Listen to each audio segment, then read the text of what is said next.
Hey, it's Julius. You've got the Rolling Green podcast, and this is the news for the week of May 5th, 2025.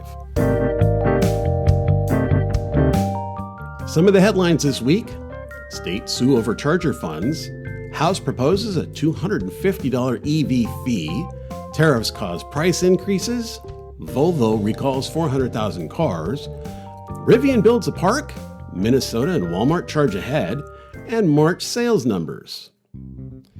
States sue over freeze on charger funds. On Wednesday, a lawsuit was filed against the Trump administration by the District of Columbia, New York, New Jersey, Colorado, California, and other states, claiming the federal government is illegally withholding billions in EV charger funding previously approved by Congress and allocated to the states.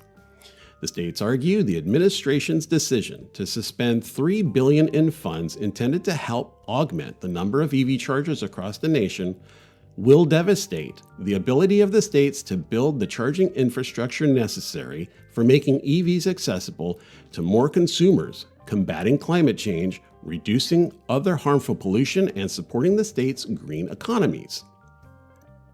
The funds are part of the National Electric Vehicle Infrastructure Fund, which itself was part of the Infrastructure Investment and Jobs Act passed by the Biden administration.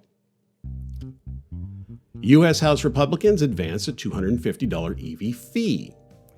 Reuters reports that U.S. House Republicans advanced a new $250 annual fee on electric cars and a $100 fee on hybrids. It does not include a fee on gas cars.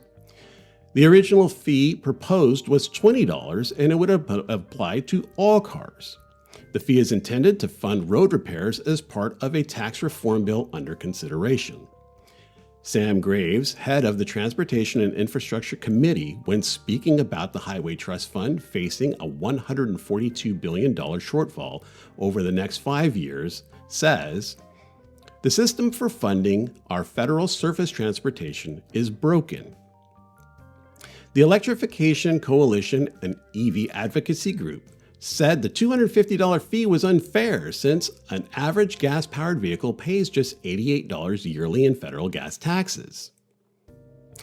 Ingrid Malmgren, Senior Policy Director for Plug-in America, another EV advocacy group, says, "EV drivers want to pay their fair share, but they don't want to be punished."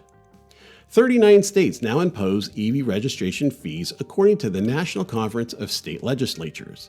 These fees vary by state. One example, Texas charges a fee that is $120 more than that which is being levied on ICE cars, while California charges a fee that's $170 less than the fee for gas cars. VOLVO recalls 400,000 vehicles. In an effort to resolve an issue of rear-view cameras not displaying when a vehicle is placed into reverse, VOLVO is recalling 413,151 cars. The issue will be addressed via an over-the-air software update. The recall comes after a week Polestar recalled 27,000 Polestar 2s for a similar issue. Taking a look at the automakers, tariffs cause price increases. Effective May 2nd, Ford has become the first U.S. automaker to raise prices on Mexican-sourced cars and light trucks. The price increase is a direct result of the tariffs imposed by the Trump administration. According to Ford, the trade war would raise costs by $2.5 billion for 2025, but said it would lower the exposure to about $1 billion. The Maverick pickup, Bronco Sport, and Mustang Mach-E will see changes on dealer invoices effective May 2nd. These vehicles are expected to arrive on dealer lots by late June. General Motors says it expects the tariffs will raise their costs by $4 to $5 billion, but expects to be able to offset this by at least 30%.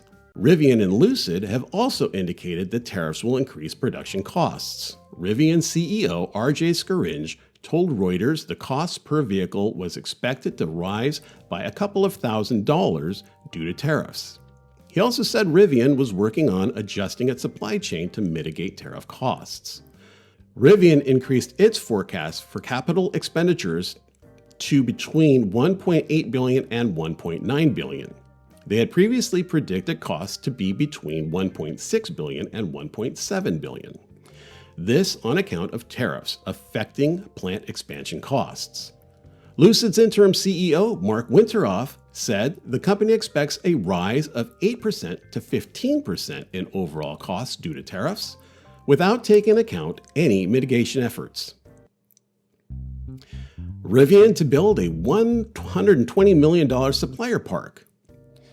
Rivian also said it would invest $120 million to bring key suppliers closer to its Illinois plant ahead of production of the highly anticipated R2 midsize SUV. This will be a key enabler to increasing production at the plant in 2026 when we start to build R2 in addition to R1 and our commercial vans, CEO RJ Scarin said in a blog post. Hyundai introduces plug-in charge. Hyundai has announced that owners of electric vehicles now have the ability to locate, initiate, and pay for a charge across multiple EV charging networks, all through the My Hyundai app. An active Blue Link subscription is required to utilize the feature. Additionally, owners will be able to locate a charger and send its location to their car's navigation system via the My Hyundai app. The services integrates charging and billing for the following network providers: Iona, Tesla Superchargers, EVgo, ChargePoint, and ChargePoint roaming partners. That includes BC Hydro, Blink, Circuit Electrique, EV Connect, Flow, Shell Recharge, Mercedes-Benz Charging Network, and SEMA Charge. Hyundai also announced plug-in charge for the 2025 Ioniq 5 and the 2026 Ioniq 9, as well as all future Ioniq and electric models will also get plug-in charge. Plug-in charge allows owners to simply pull up to a charger, connect, and automatically initiate charging.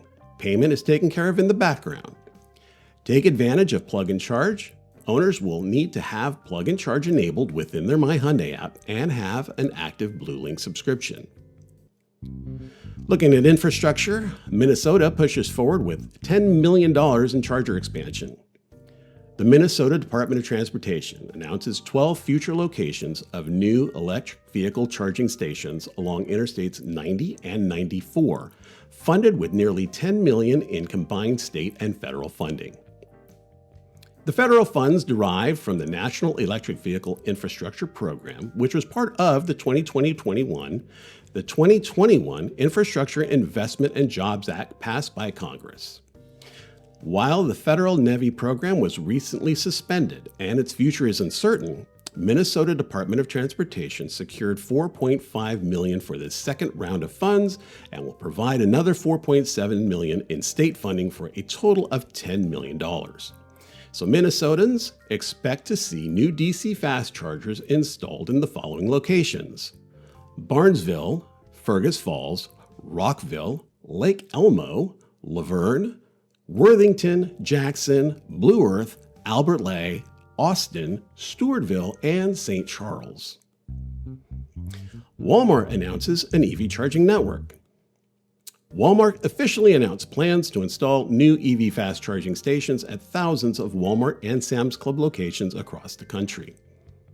This network is not an extension of their agreement with Electrify America. This new charging network is in addition to the existing Electrify America units.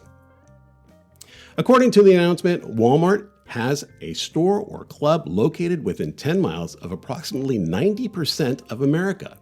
That means unserved population centers will now have access to high-speed charging, improving access and potentially aiding in electric vehicle adoption.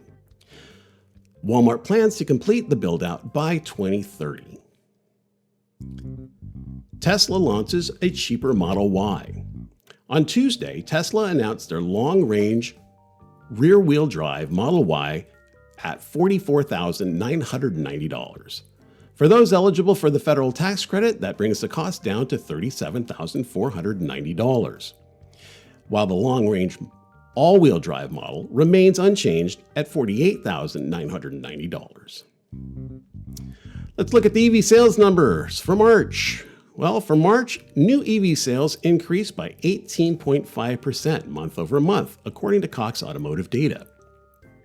The top 5 selling new EV models ranked by sales volume were the Tesla Model 3, Model Y, the Ford Mustang Mach-E, the Chevrolet Equinox, and the Hyundai Ioniq 5. Meanwhile, used EV sales increased by 45% month over month in March. The top 5 selling models by volume were the Tesla Model 3, Model Y, and Model S, followed by the Ford Mustang Mach-E and Chevrolet Bolt, collectively accounting for 48% of the market share for the month.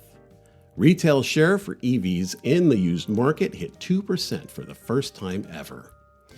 March transaction prices. The average transaction price for a new electric vehicle was $59,205. This is a 3.8% increase from the previous month and a 4.4% increase from the previous year.